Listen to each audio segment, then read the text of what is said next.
카카오페이 증권이 수장을 교체했습니다. 개인 투자자 유치 성과가 아쉬웠던 데다가 4년째 적자도 이어지고 있는 상황이어서 신규 선임된 대표는 적자 탈피의 과제를 맡게 됐습니다.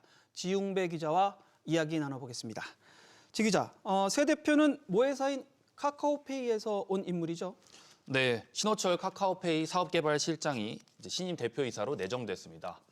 해외 결제 확대와 글로벌 금융 비즈니스 진출을 위해 신규 사업을 개발하고 사업 확장에 힘썼다는 평가를 받습니다.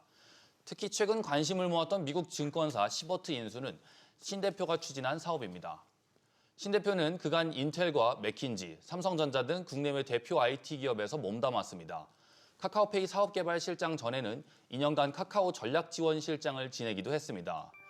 신 대표는 오는 27일 정기주총을 걸쳐 대표이사로 공식 선임될 예정입니다. 그런데 대표 교체가 너무 잦은 거 아닙니까? 네, 출범 후 4년 만에 네 번째 대표의 선임을 앞둔 건데요.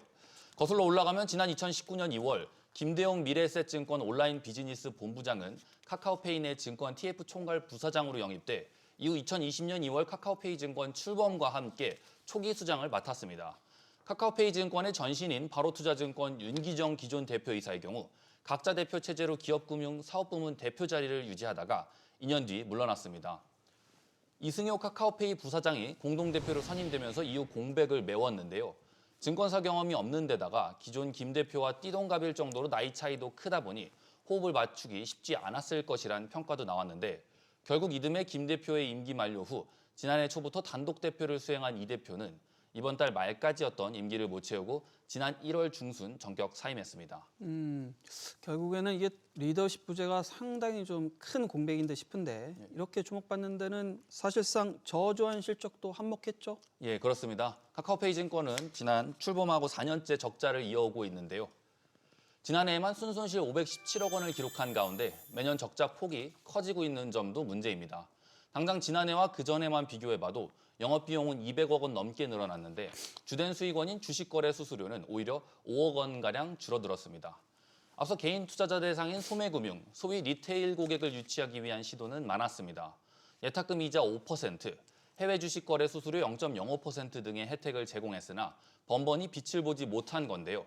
또 24시간 미국 주식 주간 거래가 가능하도록 미국 현지 증권사 시버트 파이낸셜을 인수하려 했으나 카카오가 SM 엔터테인먼트 주가 조작 혐의를 받으면서 무의로 돌아갔습니다. 물론 계약을 파기한 시버트에서 500만 달러, 약 67억 원에 가까운 합의금을 2년 3개월에 걸쳐 지급할 예정입니다. 하지만 카카오페이가 당시 시버트 지분 20%가량을 매입할 때 들인 돈 230억여 원은 속절없이 묶이게 됐습니다. 아울러 사업 실패라는 비판도 피해가기는 어려워 보입니다. 전반적으로 보면은 손대는 사업마다 실패를 한 그런 모습인데 카카오페이 증권도 나름대로 실적 부진을 타기 위한 신사업 이런 거 많이 좀 검토하고 추진하고 있죠? 예, 그렇습니다. 이르면 1분기 안에 당장 시범 운영 중인 주식복과 해외 주식 주간 거래 출시 등이 예정됐습니다. 이와 함께 기존에 제공 중이던 주식 종목별 토론방이나 주식 매도담보대출, 주식 매매일지 등 서비스를 이어가 관련 커뮤니티를 활성화하고 시장 점유율을 확대할 계획입니다.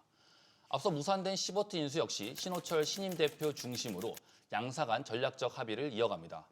중장기적으로는 카카오페이 증권의 전신인 바로투자증권 시절부터 진행되던 도매금융, 홀세일 역시 신규 사업 발굴 등을 통해 리테일과의 시너지를 확대합니다.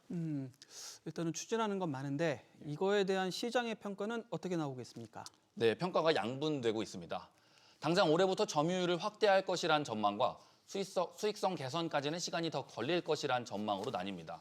카카오톡이라는 국민 메신저를 든든한 아군으로 끼고 있어 주식시장 성장률보다 빠른 성장을 일구고 전체적인 점유율이 늘어날 것이라는 게 긍정적인 평가의 배경입니다.